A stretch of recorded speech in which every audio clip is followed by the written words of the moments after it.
திமுக காரங்க general knowledge week. இதுல அக்கா எடுத்து சொன்னா எப்படி புரியும்? அக்கா கேஸ் எங்க வருது அவங்களுக்கு எங்க புரியும்? எங்க வருதுன்னு எப்படி புரியும்? அவங்க எல்லாம் கஷ்டப்படாம நேர பதவியில் வந்து உட்கார்ந்துறாங்க. இப்ப கனிமொழி அக்காவுடைய அடிப்படை பிரச்சனை என்னன்னா, அவங்க நைட்டு தூங்கும் போது கனவுல வர்றதுல உண்மை நினைச்சு காலையில மைக்ல பேசுறாங்க. நேற்று அக்கா கனிமொழி அவர்கள் காலையில பேசுறாங்க, மக்கள் எல்லாம் கேஸ் சிலிண்டருக்கு பெரிய தட்டுப்பாடு, ரோட்டில் எப்படி நின்றுட்டு இருக்கிறாங்க, அவ்வளவு பிரச்சனை நடக்குது, அதிமுகவும் பாஜகவுக்கும் கூட்டணி வச்சு என்னையா பண்ண போறீங்க?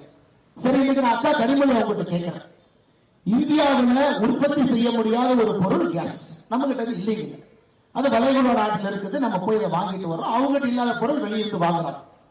இந்த ஈரான் போர் ஆரம்பித்த பிறகு பாகிஸ்தான்ல 45% பெட்ரோல் விலை உயர்ந்திருக்கிறது, பங்களாதேஷ்ல 30% உயர்ந்திருக்கிறது, ஸ்ரீலங்கால 30% உயர்ந்திருக்கிறது. ஆனா பெட்ரோல் விலையே உயராத ஒரு நாடு எதுன்னு கேட்டீங்கன்னா நம்முடைய பாரத நாடு. ₹1 நான் பெட்ரோல் விலை உயர்த்தாம கொண்டு போயிரு. ஐயா, இன்னைக்கு oil marketing company Indian Oil, BP போய் கேட்டீங்கன்னா சுத்தரிப்பு பண்ணி வெளியே வரக்கூடிய பெட்ரோல் ₹132 வருதுங்க ஐயா. ₹132 ஒரு பெட்ரோல் ரிஃபைன் பண்ணி வெளியே வந்தா. ஒரு ஆயில் மார்க்கெட்டிங் கம்பெனியுடைய லாஸ் 1 லிட்டருக்கு ₹28 லாஸ் ஆயிட்டு இருக்கு. அதனால சமீபத்தில் எக்ஸைஸ் டியூட்டியை ₹10 குறைச்சு அவர்களுக்கு அந்த ₹10 கொடுத்தோம். ஏன்னா அவங்க லாஸ்ல ஓட்ட முடியாது. இன்னைக்கு இந்த வளைகுடா போர்ல இந்தியாவில் யாருக்கும் எந்த பிரச்சனையும் வராம ஒரு அரசு அதை அற்புதமாக கொண்டு சென்றிருக்கின்றார்கள் என்றால் அது பாரத பிரதமர் நரேந்திர மோடி அவர்கள் தலைமையிலான நம்முடைய தேசிய ஜனநாயக கூட்டணி அரசு மட்டும்தான்.